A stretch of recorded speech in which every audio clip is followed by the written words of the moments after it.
Hello and good morning. Good morning, Diane Hunter here. How are you doing today, Miss Diane? Excellent. Is this Arrow? That would be me, at least the last time I checked. Yeah, it's still me. Man, Fantastic. Congratulations on your book. Oh, great. Another vampire book. This book is, I can't put it down. Fantastic. Wow, that makes me so happy. You just made my day. So to put that kind of energy into a page, where does it start from, and how is it that you, because I mean, you're like the director, you're the producer, you're the one that invites the characters. Did you grab the right character for it? I mean, you're in charge of what we're about ready to put inside our head. That's right. I am the auteur, as they would say in film. Are we recording now? Yeah.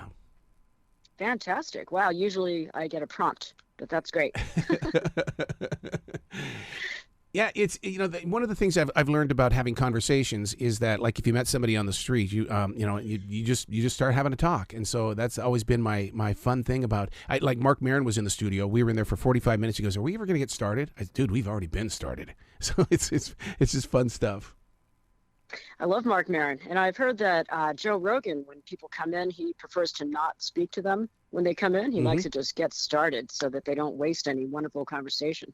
Yeah, that's one of the things that I picked up in radio. We used to do a thing called Save It for the Air, that when we would go to break, none of us would talk to, and although we were in the room together, we wouldn't talk because we were so afraid that we'd come up with something and waste all that energy in no man's land. That's really interesting to hear. Yeah, I've always wondered how that worked with radio. I love radio. I love media. That's why I wrote this book. It's largely about the media, as you're aware, because I wrote it to see how media would react to something crazy happening, like there being a new god and there actually being vampires.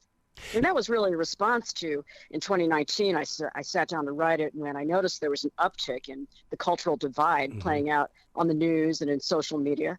So I thought it would be a lot of fun to write a book with the world that we're living in now reacting to something crazy like that happening. And it's not just any god. This is a teen god, which I thought was very fascinating that you grew in that direction. She's an attractive, blonde 19-year-old. I guess I kind of had Jennifer Lawrence in mind when I was writing it. I could see that. But which is funny because she recently insulted Tucker Carlson. Did you hear about that? No, what happened? She said something like he haunts her nightmares or whatever, which is funny because, as you might know, I wrote that scene with Tucker Carlson. I thought, oh, well, there's my casting. I'm just waiting for Netflix to give me a call. Does he know that you did that, or is it something that's going to happen? Does Tucker know? Yeah. Oh, well, I'm not a large enough author yet for him to have any reaction to it, although I did write a blog about it.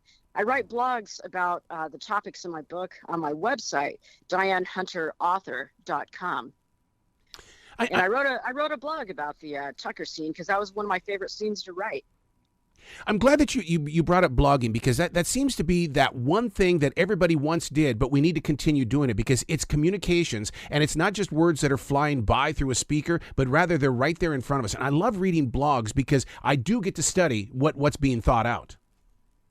It does seem pretty old school, though, doesn't it, at this point, blogs? However, it's relevant because it's kind of like creating your own media, your own magazine or something. I'm shocked that you're not into podcasting yet because you are creative with the word.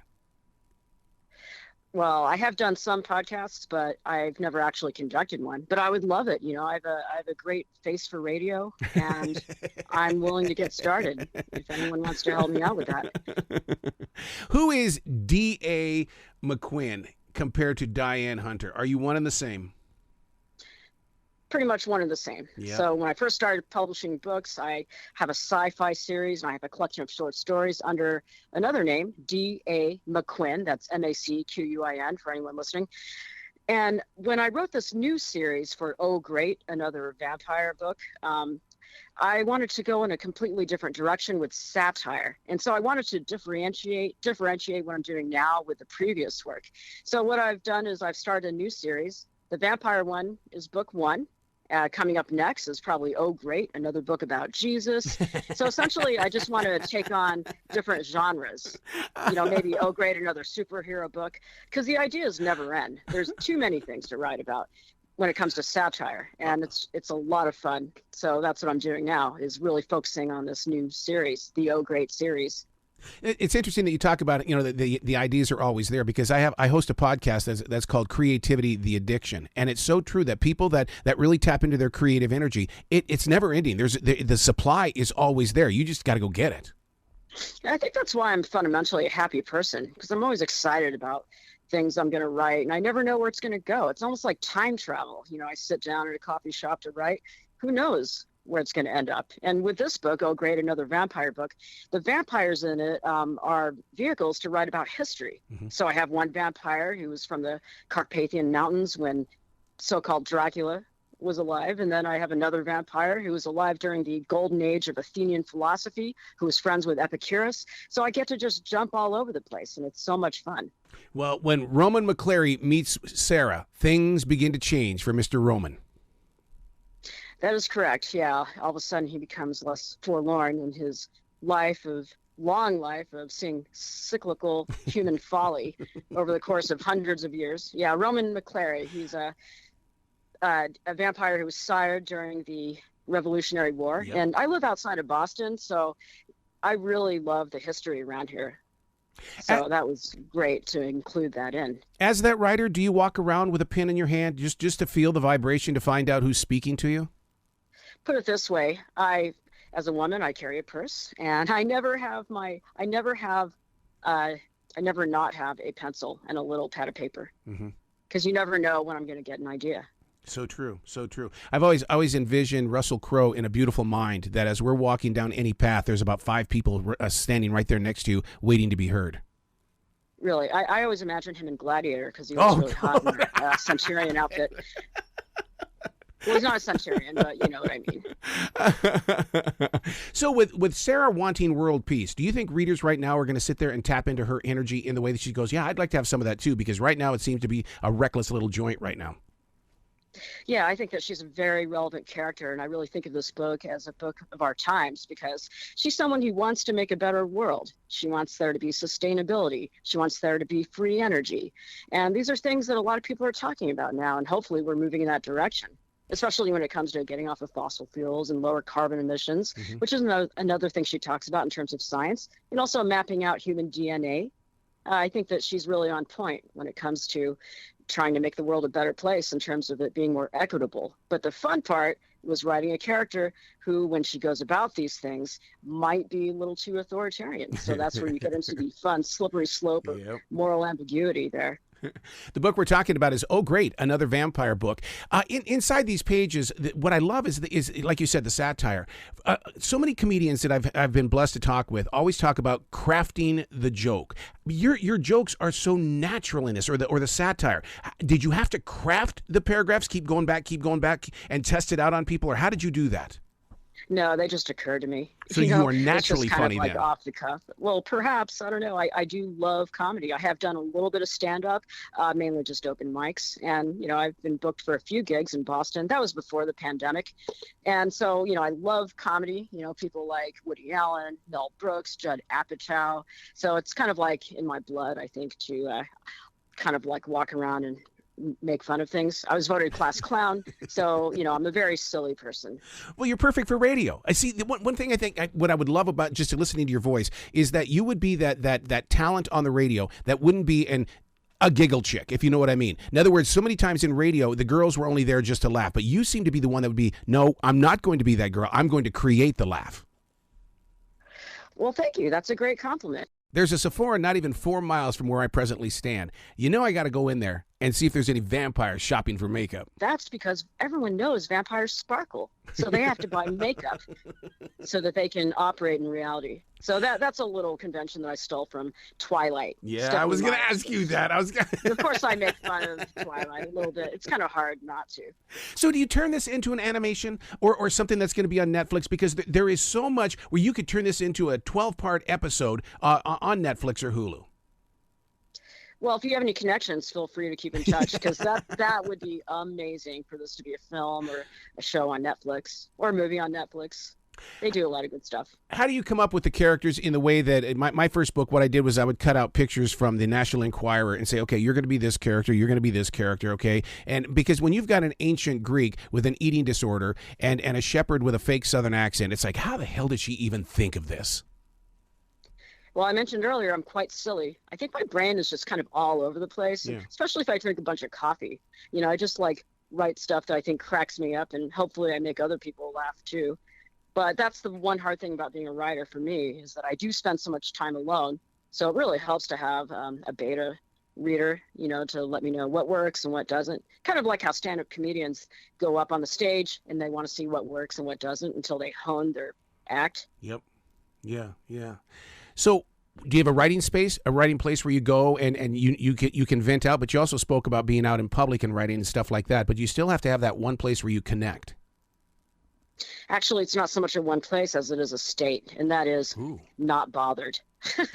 I can't have people around me.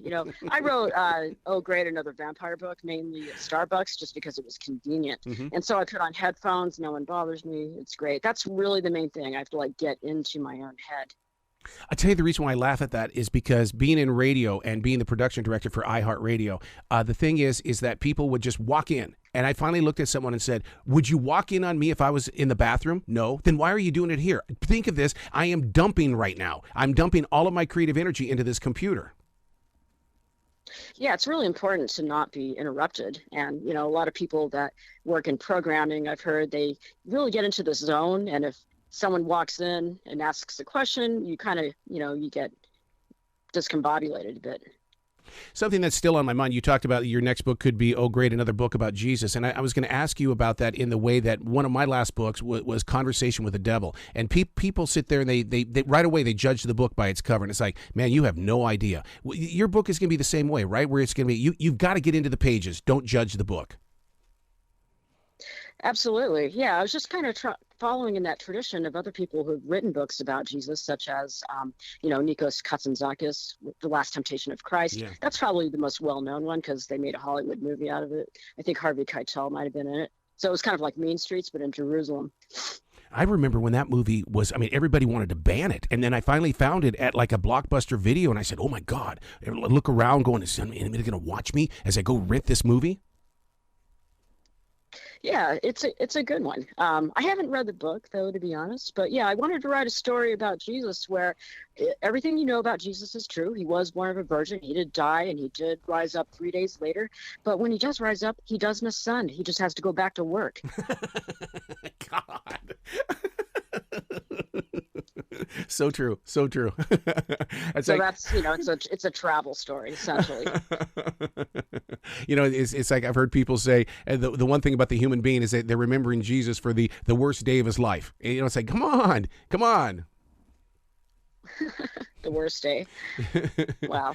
So I love where your heart is. I love the way you write, and it's just amazing the way that you can put your words in a forward motion kind of way. Where does that originally come from?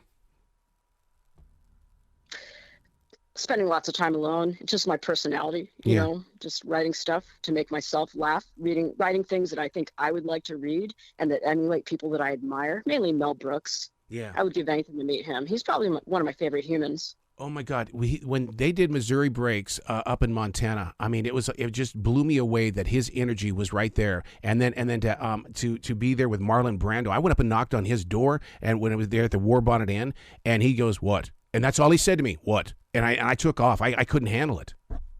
You couldn't handle Mel, all 5'4" of him. Yeah, but it was like you're sitting there and you're going, "This is not a movie. The dude is like right there," and I was like, "I got to get out of here." And, because I was a kid. That's really interesting. Wow, I can't believe you met him. So who have you met? Because I know that you would like to meet Mel Brooks one time. Right. Well, I haven't met anyone too famous. I met Hunter S. Thompson. I should say that. Oh, my God. Yeah, I met him. He was outside of the Strand bookstore in New York City. I used to work there for a stint. Back in the early 2000s, he drove up in a limo with his girlfriend because she wanted to go shopping. But while she was shopping, he let me sit in his limo with him. Shut up. What was that like? It was weird. He's kind of exactly what you would think he's like. He's like wearing shorts. It's wintertime. He's wearing shorts. Oh, my God. All right. Where can listeners go and find out more about you, Diane Hunter, and give you some love, man, to buy the books and all that kind of stuff and really inspire you to continue growing with this project? Oh, thanks. My website, dianehunterauthor.com. There you can find links to buy, information about me, and blog topics that inspire the book. And that's where you can find everything. I love it. I love it. I'm looking forward to you starting your own podcast because you've got it. You've got the attitude and the voice and everything. Thanks so much. Excellent. Well, you be brilliant today, okay? Likewise. Thanks for having me.